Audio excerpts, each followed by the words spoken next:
I'm really into witches. Really? Me too. We just learned about those sisters in school. Oh, you mean the Sanderson sisters? I know all about them. My mom used to run the museum. There's a museum about it? Yeah, but they shut it down because a lot of spooky things happen there.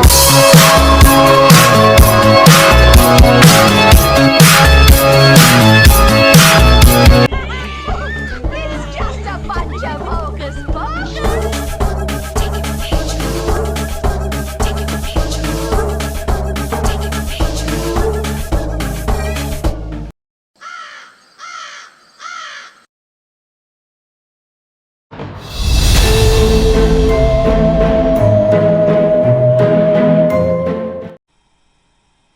Welcome to town meeting.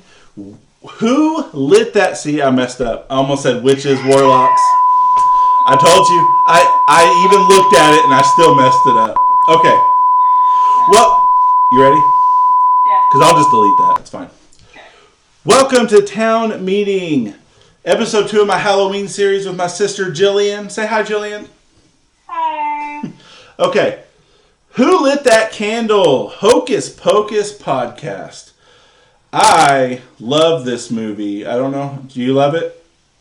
Oh, yeah. Big fave? Big fave? Big fave.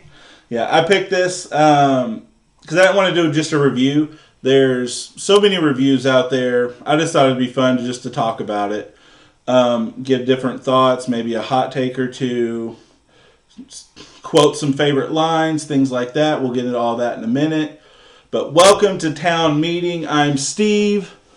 And I'm Jillian. And here we go. So, what I like to do with these, because you said you haven't watched my videos. I'm just kidding. Okay, so the way I like to start them is relationship or memory of the movie. So, what's your relationship with the film, and or it can be whatever, you share what you want. Or do you have a memory of the first time you ever watched it and really I love this? I just remember being at Mama's house watching it. We didn't have the Disney Channel at our house. The only time we got to watch TV was over there. But I think most Disney Channel movies, but this one was fun because it was Christmas. Oh, not Christmas. Whatever season this was. That's staying in, by the way. And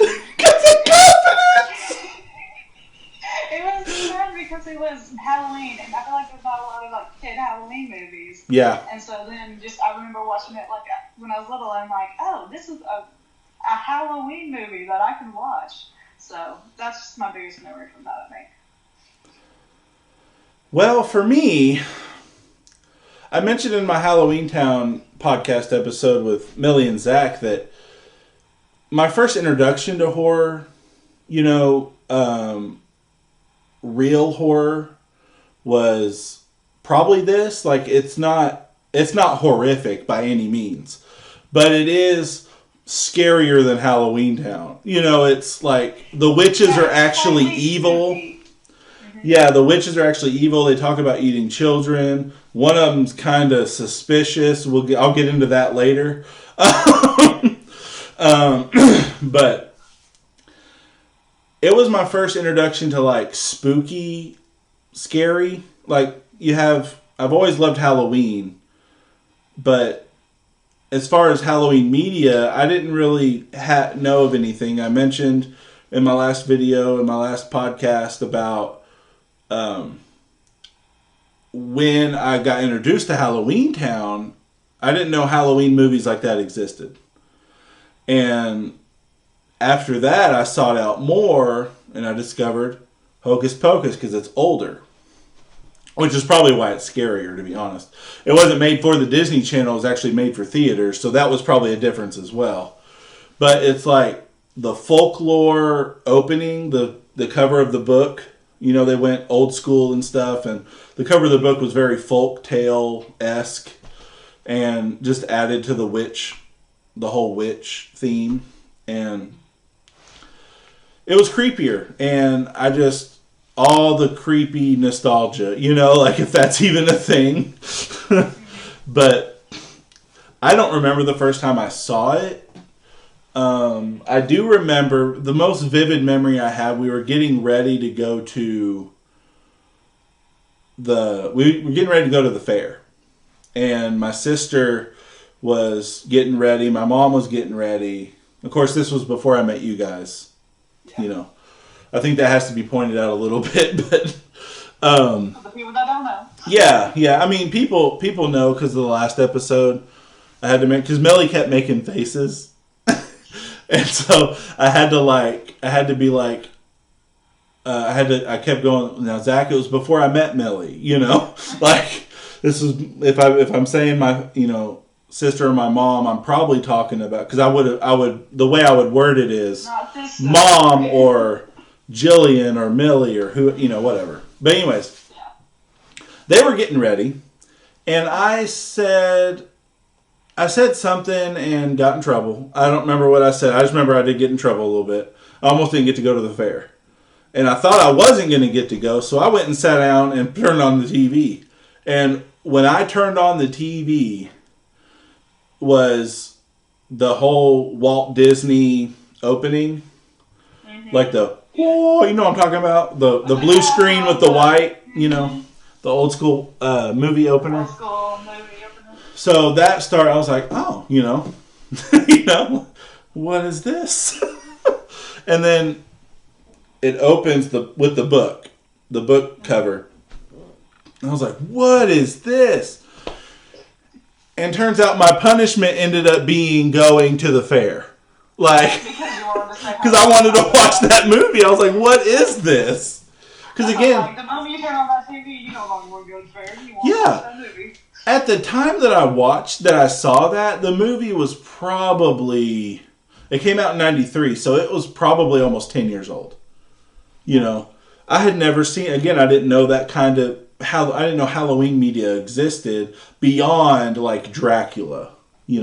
Growing up, that was my basis for Halloween movies, was scary vampire movies that I wasn't allowed to watch. And so I wasn't truly interested.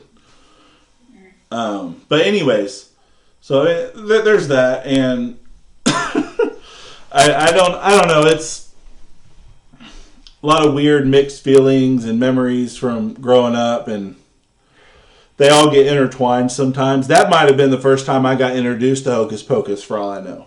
And that may be why I was so enthralled, But, so, okay, let's move on to the overview of the film.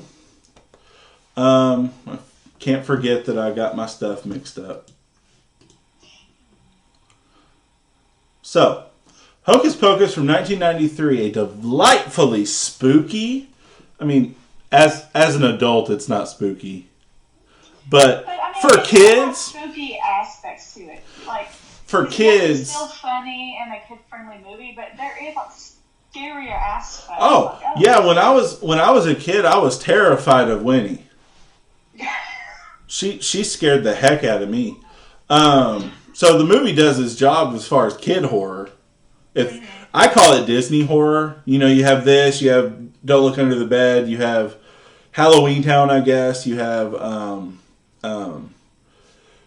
Mom's Got a Date with a Vampire. Like, they're Disney movies, but they're kid horror. They're Disney horror is what I call them.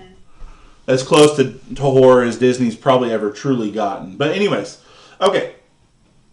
Spooky family-friendly comedy horror film directed by Kenny Ortega. Set in Salem, Massachusetts, it follows the mischievous resurrection of the Sanderson sisters, Winifred, Sarah, and Mary, a trio of 17th century witches accidentally brought back to life by teenager Max Dennison on Halloween night. After lighting a black flame candle, Max, his sister Danny, and his crush Allison, I have so many thoughts about their relationship or crush or so many. Anyways, and a talking cat named Binks must stop witches from casting a spell to steal the youth of Salem's children. Then it goes on. The film blends campy horror, memorable music numbers, and light-hearted scares with a vibrant 90s aesthetic. And then I'm not going to read the rest of that. Okay, so my first note about the movie. old school Disney opening, all the nostalgia and joy. Because even when you go to start it on Disney Plus, I have the DVD. I should have watched the DVDs, but it doesn't matter. I opened it. I clicked on it for Disney Plus, and when it opens, it's that old school opening, and that's what made me remember my memory of when I got in trouble when we were going to the fair. Because that opened, I was like, oh yeah, because I didn't have anything for my memory or whatever. I've always liked it for what I remembered. But that opened, and I was like, oh my goodness, Anyways, I have that in all caps. Disney nostalgia, or all the nostalgia and joy. Also, and then I said also the actual opening title sequence for Hocus Pocus is so iconic because it's that folklore thing, the folk horror or whatever, however you want to, however you want to put it. The history of the Salem witch makes it seem like it's more prevalent. Yeah, and it's got the folk. I'll delete that. It's got the scary folktale looking title card. And then when I was little, it would always fill me with the spooky feels. And so even now, there's that, it's nostalgia based because it's obviously not scary anymore, at least not to me. Might be for you. I know you don't like horror, but that's why you're doing Hocus Pocus and you're not doing Halloween. Although I think you could handle Halloween, but it doesn't matter. I could, but prefer not to. Do you have a first thought from when we were beginning the movie? Not really. Not in the opening. Okay, so quick cast rundown because some of the information is kind of interesting for some of them. One is unfortunate, but Max Dennison, played by Omri Katz, retired now, best known for Hocus Pocus. You got Danny Dennison, played by Thora Birch, best known for Hocus Pocus, but has quite a few notable credits to her ledger, such as Monkey Trouble. Have you ever seen that? It's a Disney movie. I think it's a Disney movie. I think it might not be. It might be like Nickelodeon or something. But it's like the title card, the cover thumbnail or whatever on her acting credits. Mm-hmm. It looks like a Disney or Nickelodeon movie. Oh. But I've never even heard of it. I don't recall it at all. But she was in Patriot Games, Clear and Present Danger, and got critical acclaim for her performance in 1999's American Beauty, and most recently had a stint in The Walking Dead. Allison, played by Vanessa Shaw. I'm so bad with names. That comes up every episode because that is just my life. Whether it's subbing and I'm trying to say them kids' names and horrifying them by mispronouncing their names, or trying to read these actors' names. Anyways, it's Vanessa, but it's spelled V-I-N. Anyways, Vanessa Shaw, best known for Hocus Pocus, Eyes Wide Shut, and The Hills Have Eyes remake, as well as a 3:10 to Yuma remake. I did not know she was in 3:10 to Yuma. I've seen that movie several times. I've never recognized her. So move on to the bullies, Jay and Ice, played by Tobias. I practiced this one. Tobias Jelinek, Jelinek. Jelnik. It's probably just Jelnik. I don't know. That sounds better. If he ever ends up stumbling upon this video, sorry, man. Tobias Jelnik and Larry. Try how to pronounce it in the comments.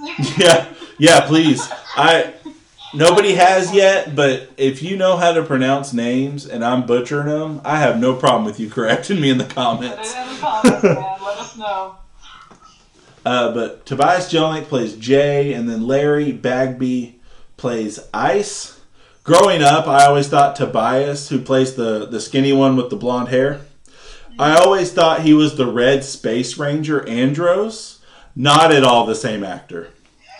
Not at all the same actor. Whenever I edit this, I'm gonna put Tobias here, and I'm gonna put Andros' actor here, like when they were young, and like, I was looking at it the other day and I was like, how did I even mix that up? Like, You never saw them side by side. They were never in the same room. Yeah. So that's all you know. It was like another video I mentioned. There was an actor that I always thought was played by somebody else. Because I just never. Oh, it was Friday the 13th. I thought the original ADA from SVU was in Friday the 13th when she was young. Oh, yeah. I never even... It's not the same person. They're not even related. I was talking to Mom and Dad the other day, and she was trying to tell me about this actor. I can't even remember his name to save my life. She was like, you know that actor? I was like, I don't know him. And I was like, wait, I do. I started listing off all the movies. I was like, he was in this and this and this. She was like, that's not the same person. And I was like, but I don't know what you're talking see? about. I was like, I think I always thought those two were the same people. It's just... You know, I put them side by side, they don't look the same. It's so funny to me. So whenever I was about to research this and start working on notes for the second time I watched it, I kid you not, I was fully prepared to say he was also the Red Space Ranger in Power Rangers in Space. But he for sure is not. Because I've seen something that I saw a picture of him recently, obviously. And he is not the guy I've been seeing talking in different Power Rangers get-together videos that have been getting made. So, not for sure not the same guy. I even put in my notes, but I was wrong. So wrong. Tobias, though, is most known for Kings by Night. Never heard of it. American Woman. I've heard of it, but I don't know what it is. And then he was in Stranger Things Season 1. He played Dr. Brenner's muscle, I guess you would say. You know, the woman with the bob, the blonde woman. Do you remember? I'm gonna hit you with some facts. I ain't never watched Stranger Things. Oh, I thought you did. I apologize. I'll delete this. Anyways, he's in Stranger Things. I'll delete it. Don't worry. Anyways, I didn't know that. I wouldn't have put you on the spot like that. You good. Anyways, he's in Stranger Things, which I didn't know. He also had roles in What Still Remains and Batman and Robin from 1997. Again, dude's been in so much. Yeah. Wait till I get to one of the other actors. Larry Bagby is most known for his roles as Ice in Hocus Pocus, as well as Frank Ellis in long-time running soap The Young and the Restless. Thackeray Binks. He's on here twice. We all know why. Thackeray Binks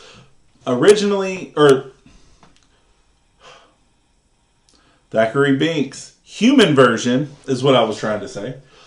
Sean Murray, actor and Irish politician. Did you know that? He's a politician for another country. No.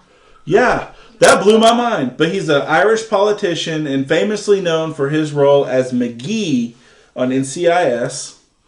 And then... He's McGee?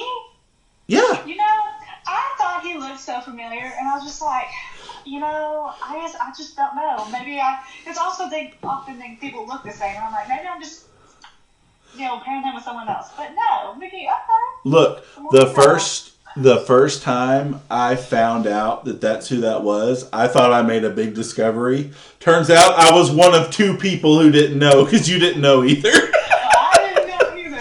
And I love me some McGee. I found out years... I'm not recognizing him. I found out years ago, like, when I was still going to school at CBC, was when I found out. But, I didn't know. I didn't know you didn't know. That's funny. So, I was one of two people, I guess, because everybody seems to know. Because I did the whole, when you find something neat out or something you think is neat, and you go, hey, did you know? And then people know. It happened. It kept happening to me, so I quit bringing it up. They're like, are you dumb? Like, he looks just the same. I was like, that is not the point. Like, I didn't know. No, you know what's even worse is that I rewatched Van Helsing the other day, and we watched that when we were little, and I loved that movie. And I rewatched it, and I'm like, Van Helsing is, oh my gosh, what's his name? Hugh Jackman?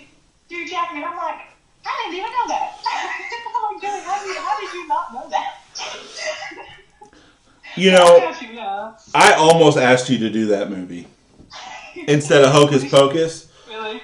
I almost asked you to do that movie or this or another one I had picked out, but we did this. It's fun. It's fine.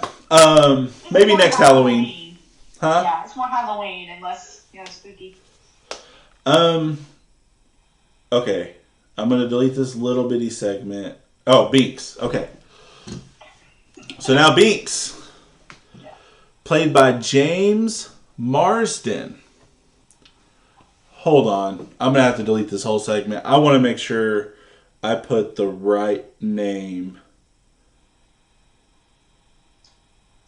That works for me. I did not. Oh, shame, Stephen. Oh, shame. Hold on. So what ended up happening, I was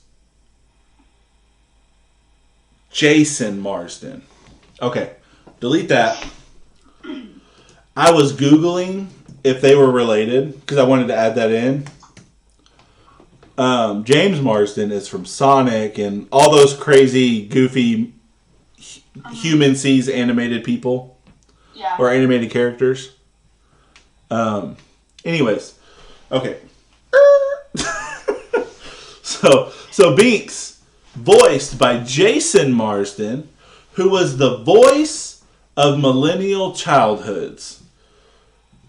I consider him a legendary voice actor because he has been Binks, of course, Max Goof in Goof Troop, a Goofy movie, and then its sequel, an extremely goofy movie.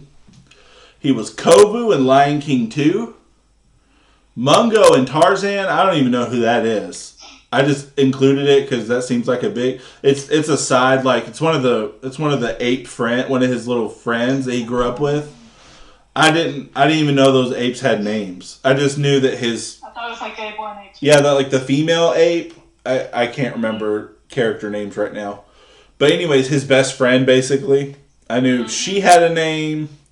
And the elephant had a name. And then, of course, his parents had names. I don't remember any of the other gorillas getting called by names. But anyways, Mungo and Tarzan. And he had numerous other roles. He's done quite a bit of DC animated stuff as well. And then, of course, what I recognized him most from is the 2 short seasons stint that he had as Eric Matthews' best friend in Boy Meets World. He's in the first 2 seasons. His character, when Eric was supposed to graduate, Jason's character goes on to graduate and goes on to college. Whereas Eric had to, he stayed at home after he graduated. So, anyways. So, Mama Dennison. Stephanie Farcy? F-A-R-A-C-Y? Farky? That's not right. That's for sure not it. Anyways, again, hit me up in the comments. Let me know because I butchered that. Best known for Hocus Pocus, Heaven Can Wait, and Sideways.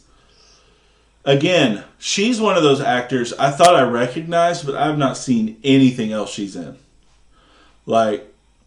She's obviously not Goldie Hawn. But she's got that look, like curly-headed blonde mom look. I don't know how else to explain it.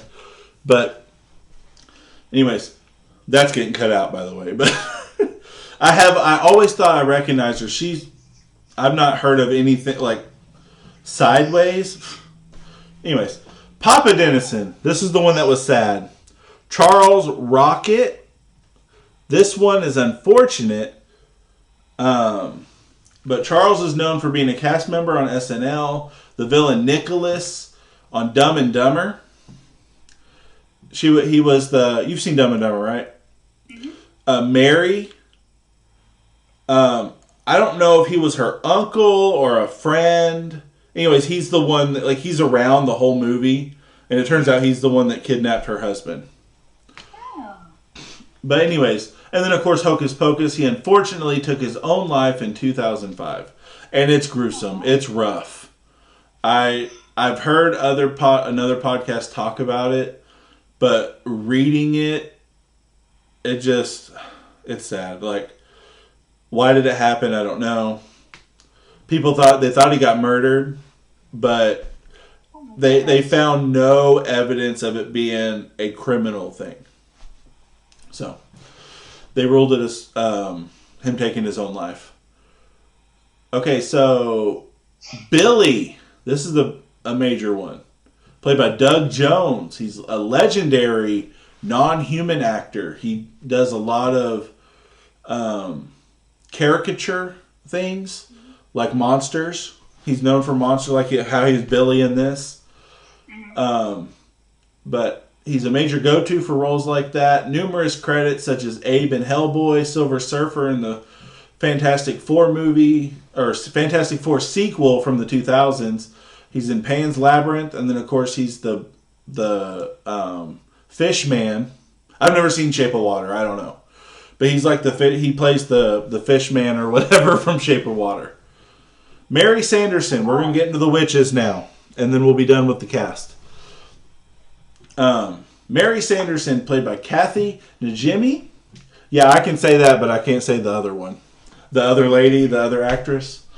Most notable known roles are Sister Act and Sister Act 2. She's Peggy on King of the Hill. Did you know that? I don't think that. She is Peggy. I had no idea. And then, of course, Hocus Pocus. Sarah Sanderson, played by Sarah Jessica Parker, best known for Hocus Pocus, Sex and the City, and Footloose. That's wild to me. I thought she'd be more well known for something else other than Footloose. But I just always recognize her from Sex and the City. I've Googled it. I Googled it several different ways, like worded it. Everything popped up. These are the three things she's known for. Or most, I should say most known for. And then, of course, Winifred Sanderson, the woman, Bette Miller. Hold on, let me redo that. I've got my thoughts got all jumbled. I got excited to talk about her. Winifred Sanderson, played by Bette Midler, the most legendary member of this cast. As you can see in the film, she's a phenomenal singer, actor, and she's also an author. She's best known for The Rose, which she was nominated for an Oscar for, Hocus Pocus, The First Wives Club. She's also well known in the Broadway circuit, winning a Tony Award for her role in Hello, Dolly. She has released 14 studio albums and has sold over 30 million records worldwide. She, in this movie and the sequel, I know we're not actually talking about the sequel, but in this one and the sequel, she acts as if rent is due. You know, like, she, and clearly has fun with it. She's so fun to watch. Yeah. She's so fun to watch. I'm going to end up cutting this part. I don't know if you heard me fighting my stutter the whole time I was reading about her. Because my thoughts kept... I was like... No, but while we're editing, can we take a pause? I need to put my phone on the charger. We can do that. I wish I could pause recording, but I can't on the screen recording. It'll just stop it. Stop everything. I was supposed to charge it before we did all this, and... So there's 45 seconds to 1 whole minute that needs to be cut out.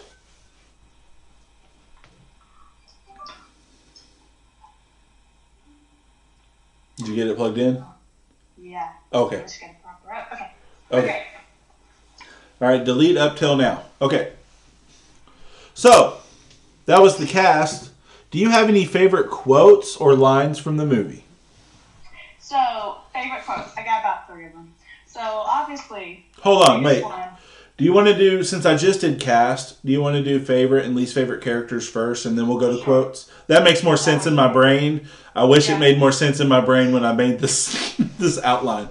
Okay, hold on. We're good, yeah. So, all right, and that's the whole cast. Let's get into our favorite characters and least favorite characters. Let's do, both of us will do our favorites first, and then both of us will do our least favorites. You go first. Okay.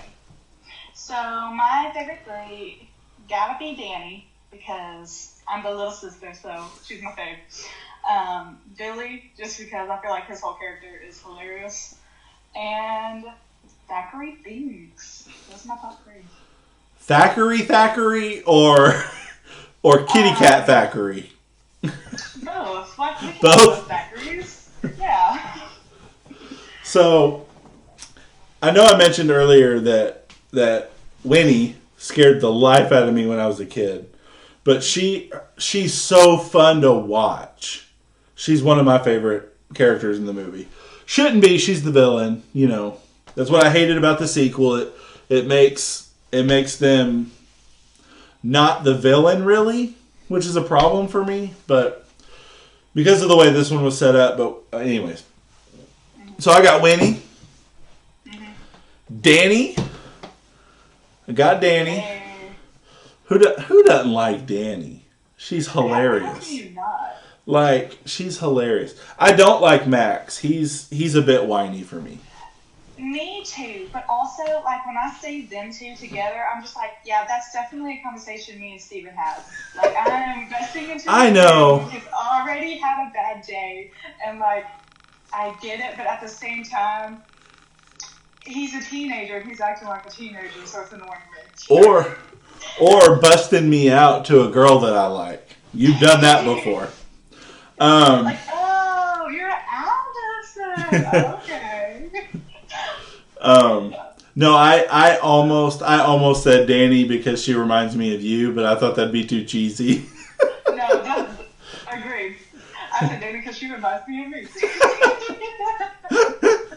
I also said my other favorite character was Binks or Thackeray. I've said Thackeray too. Because of what he was willing to do for his sister. And I'll get a little bit more into that here in a little bit. But, okay, well, who are your least favorites? Least favorites? Well, obviously it's going to be the bullies. We got Jay and Ice. They're the lamest bullies. Like, it's some old school bullying. And Old school, it's the lamest bullying. Yeah, like,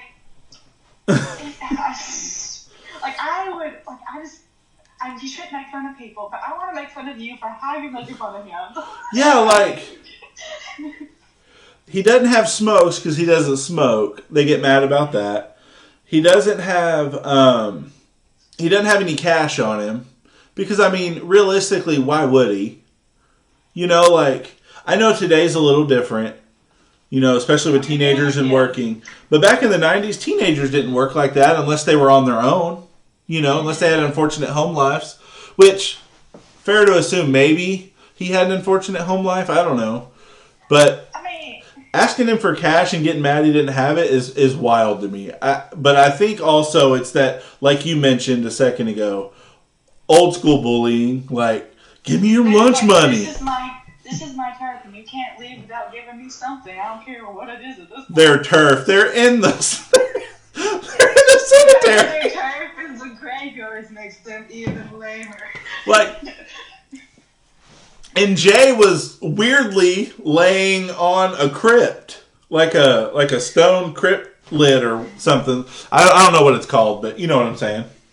And, like, I could never have someone turn around and show me the back of their head and it say Ice and me not laugh. Like, oh, yeah. No, that would have been like, what? So you said Jay and Ice. Who was your third one? I'm sorry. It was, my third one's the devil. I just don't like Oh, the old man? To your home, why are you pushing your wife to the side and hanging out with these three ladies? Yeah, I almost put him because I was like, that whole segment's kind of real stupid to me. It's but real creepy to me. Like, it's very uncomfortable. It's just uncomfortable to watch. Yeah, I think it was just filler because they needed a stupid reason for the witches to lose their brooms. Yeah, I also feel like it gave them some more experience about what's going on in the world. You know, catching up on the times. Like, I feel they didn't have to get in the house. Like, it didn't have to be as long. You know, like, they didn't have to get in the house. The wife could have shut it down at the door, you know. Mm-hmm. But she lets them come in the house. You know what I mean? Like, but on their defense, half the time those kids were going inside of the house to get that candy. It wasn't just meet me at the door. Like, at one point, Zachary is like sitting on, not Zachary, Max is sitting on the stoop waiting for his sister to come out of the house with candy. And I'm like, why is she inside without you? Yeah, I guess that's a good point too. Well, my least favorite characters. It was the 90s, and people were just more free to do weird stuff. Well, my least three favorite characters were Ice, Jay, and Sarah Sanderson. I know it's probably blasphemy to say one of the witches is least favorite, because just the love that the movie has, you know, people probably won't like that or whatever, but she's a predator, man. She's I say a little bit about it here in a minute,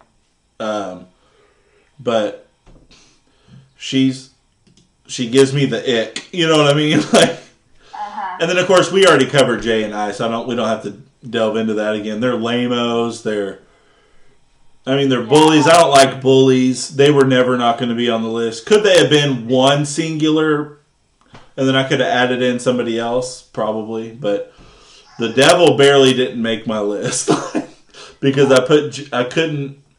He's fine compared to how Sarah talks about children, and not in the "I'm going to eat them" way. That's different. No, she's gonna eat them. It's something else. So let's do. What are your big non-character related positives about the movie?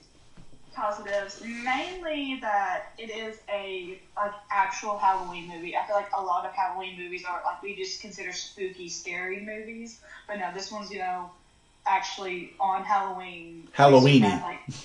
Halloweeny, 100%. Yeah, it's like on Halloween, like that's the majority of the movie, and so it's a kid friendly and spooky Halloween movie, and it's nostalgic. And, they got all the memorable music. I Put a Spell on You. The song she sings to lure in all the kids. And, yeah. Those are my main ones. Mine were, it's fun, rewatchable. The costumes are great. Like the witches' costumes look really good. Of course, I guess with costumes you could say the sets look good. Their house is great.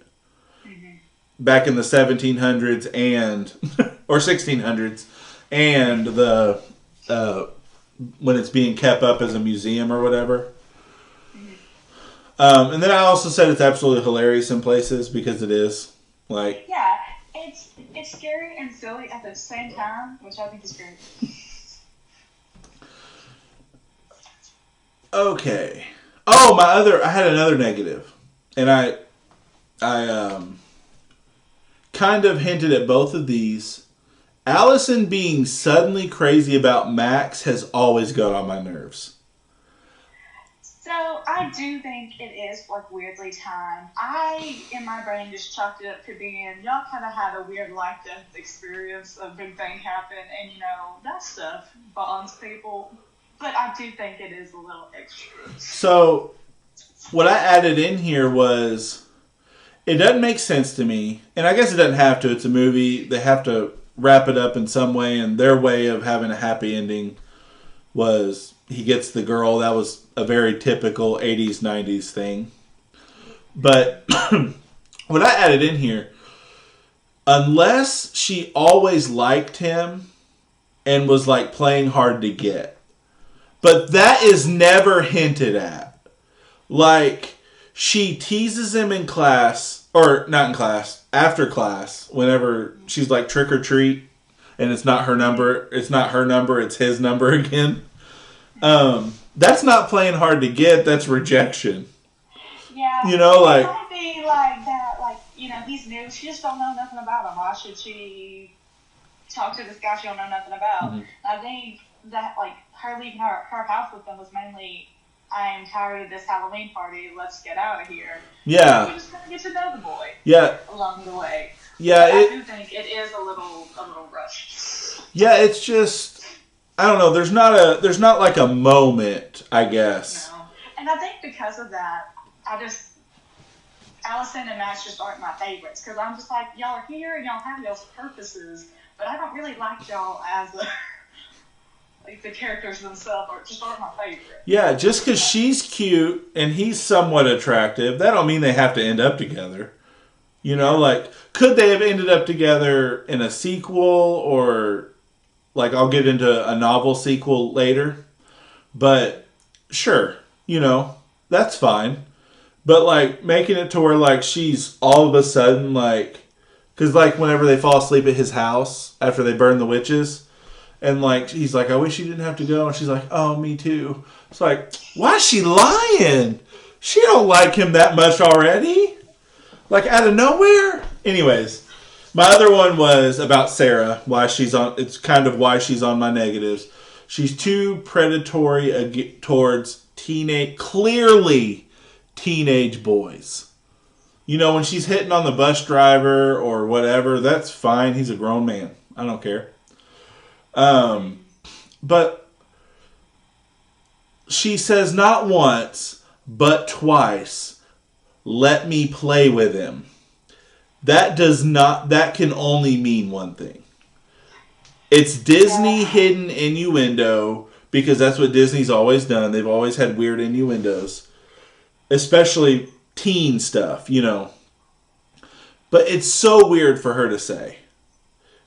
Yeah, one of my least favorites about the witches, and like, they played such a big role, but like at the same time, you have Sarah, which is the very dumb, very sexualized character, and I'm like, why do we have to go so far? Like, I feel like we went to the extreme on that, and we didn't have to. Yeah, because she's so far, like, she's so like much of that extreme character. She can do whatever she wants, and she does the silliest crap, and I laugh at it all the time. And if she wasn't so, you know, extreme in her character, the stuff that she does wouldn't be as funny, you know. So yeah. like, I hate that. And same way with Mary, you know, her little magic sniffer nose almost makes her dog-like, and I find that creepy. Yeah, but that at was. At the same time, it's hilarious, and I think with Mary though, I think that was always like. I guess they all have their jobs. Like you see in the sequel, again, I know we didn't do the sequel, but it keeps coming up. But the flashback to when they were young, they all had like their like it very seems or blah, blah, cut that. It seems very much so Winnie's the only one with powers. And I think that's really hinted at in the sequel more.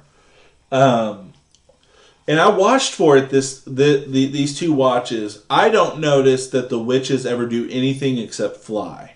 The other two. I mean, Sarah uses her voice to lure in people. I know. But that's about it. It's like, but that could be something that Winnie. Like extreme, like sense of smell for children of all things. Yeah, it's like that could be something that Winnie maybe gives her the power to do. Of sing song or whatever it's called, like siren, you know, like a mermaid. Also, it doesn't seem like something that Winifred can do at all. So I don't know. Yeah, I was looking for it. There's too much of like her siren stuff. Like she has to have powers to be able to do that. I don't know. It just compounds the issues. Varies, you know, their magic skills just. You know, lower, so they just kind of rather to the one thing that they're good at. Yeah, and that was what I was about to say. Overpowered compared to them. That's what I was about to say. I think their characterizations. There we go. Are Sarah's the hot one. She's the alluring one. So her job is to allure, whether it's through song or her body, you know, whatever. And then. Winnie does the big magic. She does the heavy lifting.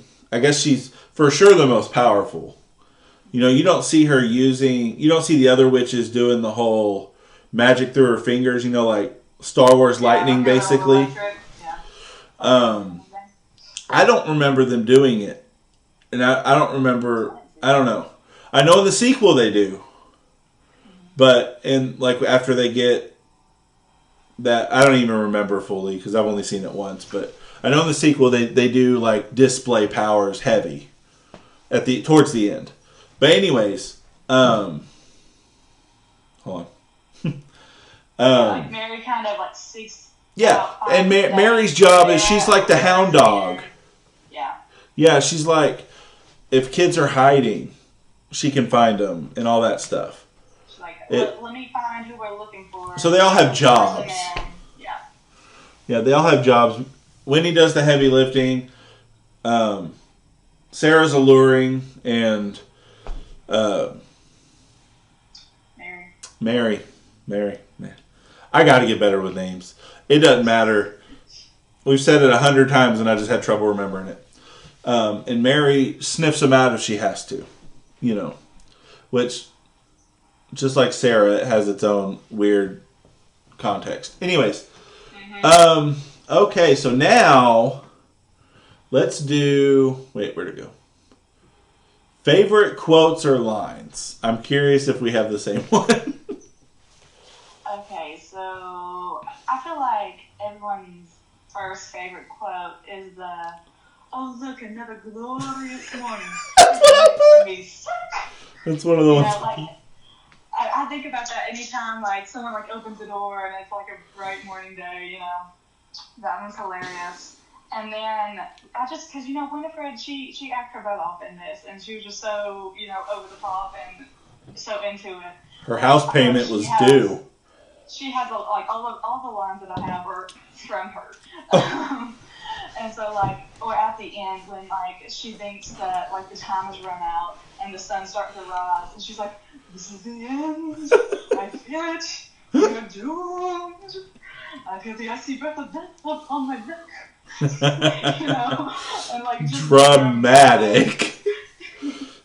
And then I had one other one that was just tiny. I feel like it's not really as quotable, but it's when they're walking up onto the high school, and Mary's like, Sarah's like, "What is this place?" And Mary's like, "It reeks of children." And Winifred goes, "It's a prison for children." Is it Wendy that says that, or is it Sarah? No, it's Wendy that says that. Oh, I'll have to go look. Because I could have swore, I always thought it was Sarah that goes, "Oh, it's a prison for children." No, because Sarah's kind of the klutzy, "Oh, what is this place?" Yeah, and the then dicks. Mary's smells it, it reeks the children. And goes, "It's a prison for children." That's hilarious. It looks like a prison too. So, but yeah, those were my favorite. So mine were, "Oh, look, it's another glorious morning. Makes me sick." Of course. My other one.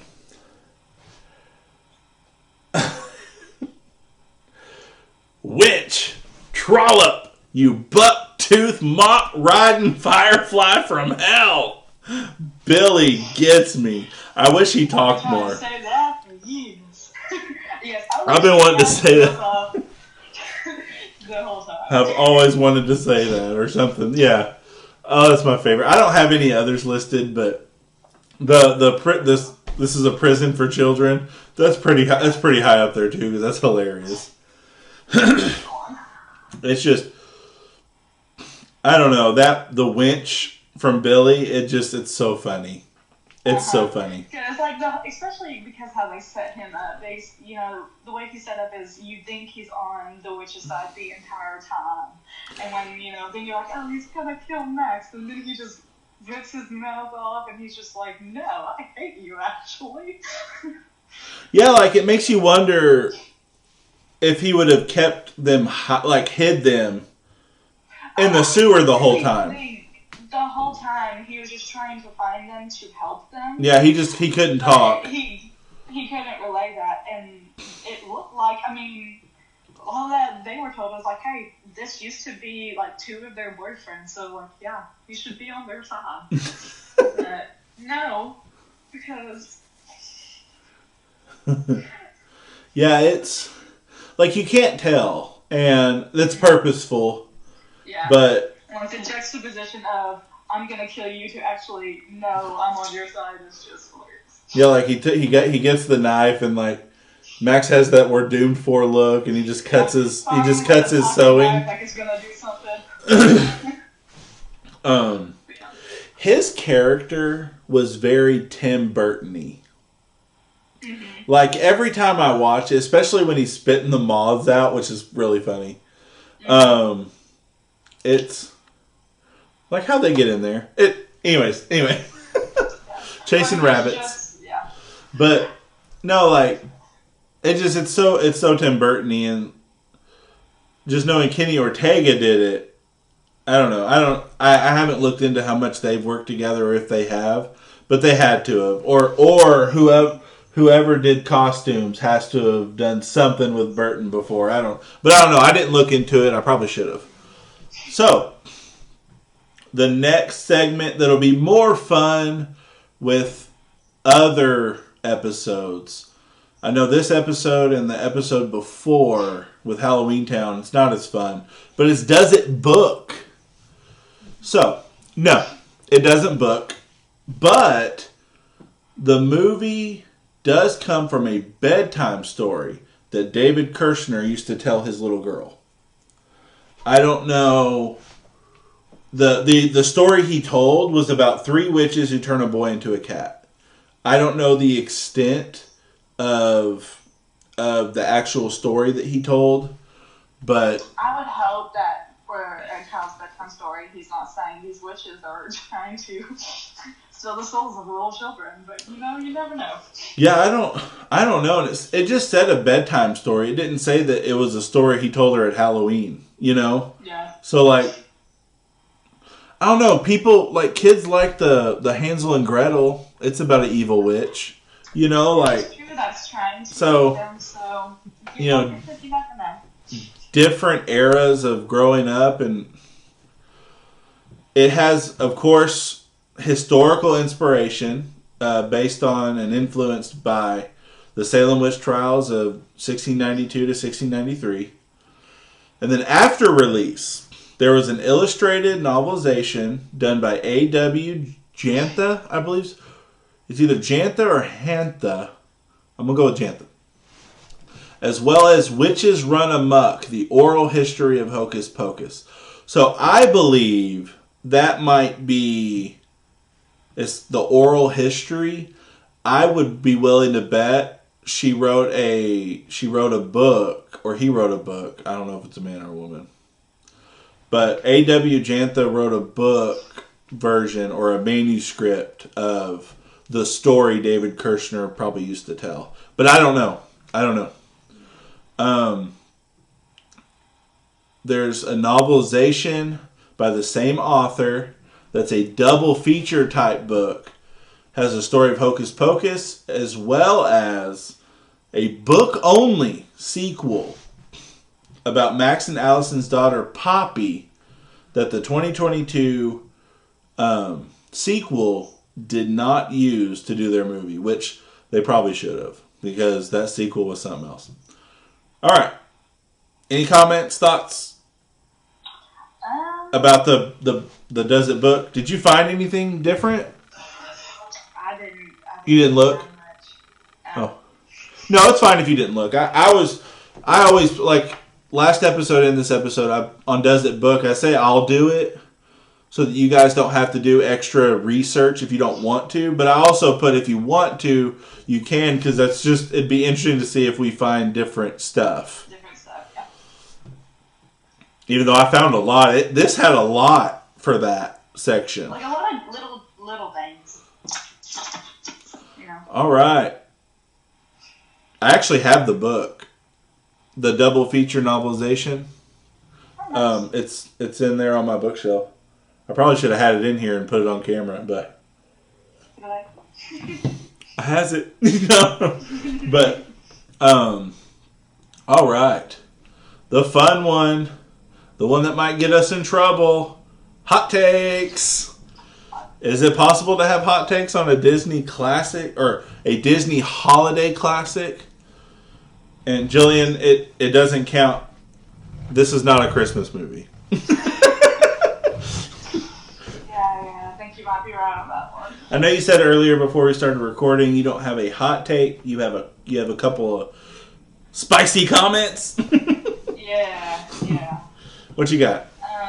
So my first thing is these parents. Disney movies we always have questionable parents, but when you're at this town hall party and your kids just all of a sudden show up when they weren't supposed to be there, I feel like you should be more concerned immediately. Like, your kids are supposed to be out trick-or-treating, then go home, go to bed, and now they're across town in your location right in front of your face, and it's just like, hey, that's my kid. Not, oh my gosh, what's wrong? I just thought about that. So, you just made me think of something. Allison's parents are throwing that party, right? Well, her little weird historical party. Yeah. They're throwing that party, though, right? Mm-hmm. There was a lot of people there.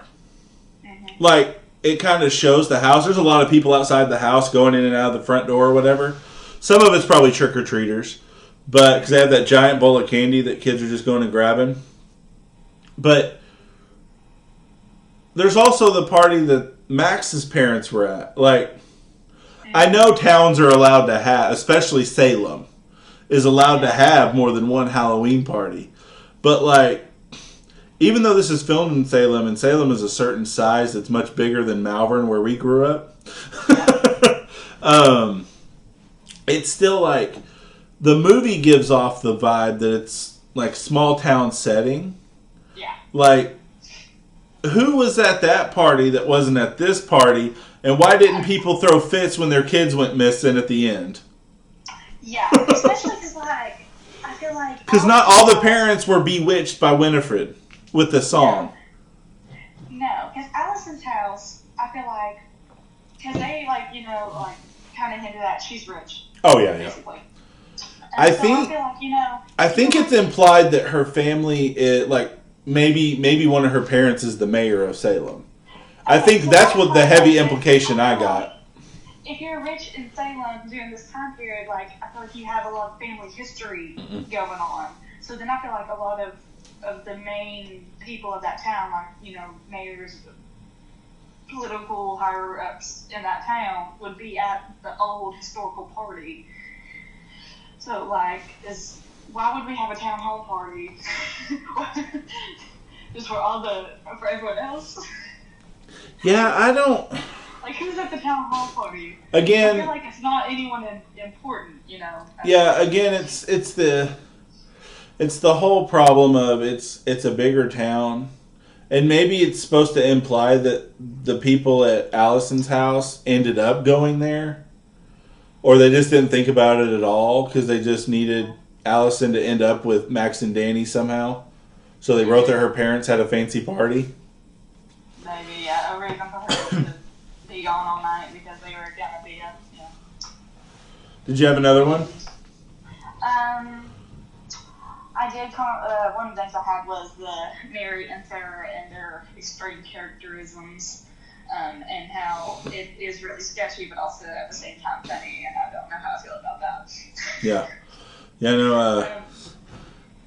Winifred and Mary deserve to hang at the beginning, but I think Sarah should have burned. Like, she's got something going on that is beyond just witchcraft. That's a big problem for humanity. Yeah. And I feel like there's a lot of things, there's more things to love about this movie than there is to, like, just, like, dog on. But I feel like, what is the word I am looking for? The logic gaps that are here just kind of get a bit confusing. Especially, like, I noticed at the very beginning of the movie when Thackeray's sister is going away. Like you're in Thackeray's house, and you see Sarah fly by on her by their window, and I'm like, it's light outside. Like the sun is setting, but it's still. I feel like there's still enough sun in the sky. I got the impression, I've always thought this. I've always hated the beginning because of this. I got the impression that it was morning. Well, yeah, I thought it was morning too, but then I feel like all that happened in one night. So how is it the sun is rising and then but you're hanged like 20 minutes later and the sun is darker? Something I had another thought. You continue and then I'll... Something I just thought about that as far as time frame. He does walk to their house. Like he's running, he's sprinting, but who knows how far away the witch's house was in the woods. So like there's that too. It's just there's too much that looks like morning outside. Mm-hmm. To me it looks like dawn and not dusk. Yeah, like you have later on it'd be night. Yeah, you have farmers who are out there like Thackeray's friend. I guess he's his friend, for sure a neighbor. But he goes, have you seen Emily? You know. Mm-hmm. He's out there working. So like, or at least he looks like he's about to start working. So it looks like morning, and it looks like the color they chose, the lighting they chose. Now it's possible they intended it to be nightfall or dusk or whatever, and they only had time to film in the morning for some reason. That's true. But okay, so here's another thought process I had, because they don't really explain the magic system that they have at all. How the spells work, how their resurrection works. They just don't go into that at all. So it gets confusing because you're like, okay, this is how I'm assuming this magic works. But it could be that they didn't burn in the sun until this new spell, this resurrection spell happened. It could have been they used to be able to be in the sun, because I just thought about this, that the curse that brought them back to life for the one night specifically was like, hey, when the sun comes up, you die, not necessarily that they were never able to be in the sun. Yeah, that was curse related only. Yeah. Like for sure, because again, have to bring up that stupid sequel because they have the throwbacks. They hang out in the daytime. Yeah. You know. I mean, you never know what happens. But later on in they only had so much time from the moment the candle got lit, and the clock runs out at dawn. Yeah. I think that's all that was. I don't think that was so much a logic step as far as.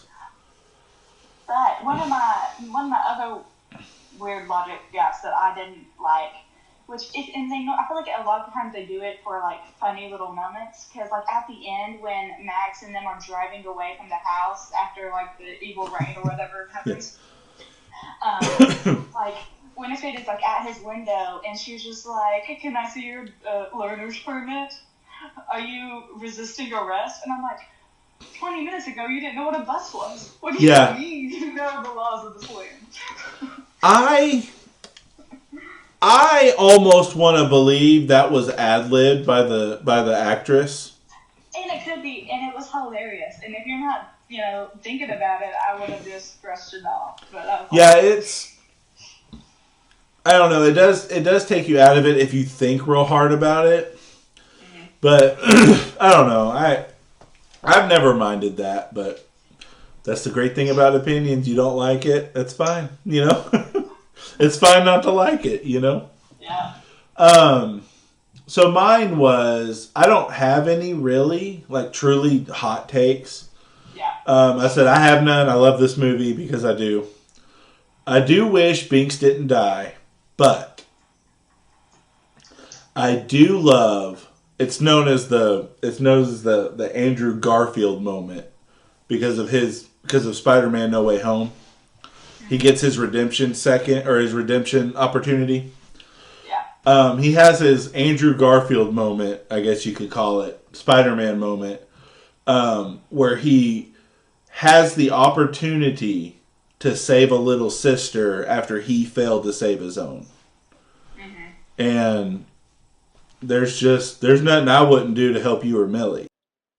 Sorry for the abrupt ending. There's been several editing errors and issues with this video. It didn't record correctly, so it ended about 25 seconds early. We just ended up closing out after I made that statement right there about what I wouldn't do to help Millie and Jillian. Thank you for watching, and thank you for your patience if you've been waiting for this video. Be blessed. Thank you again.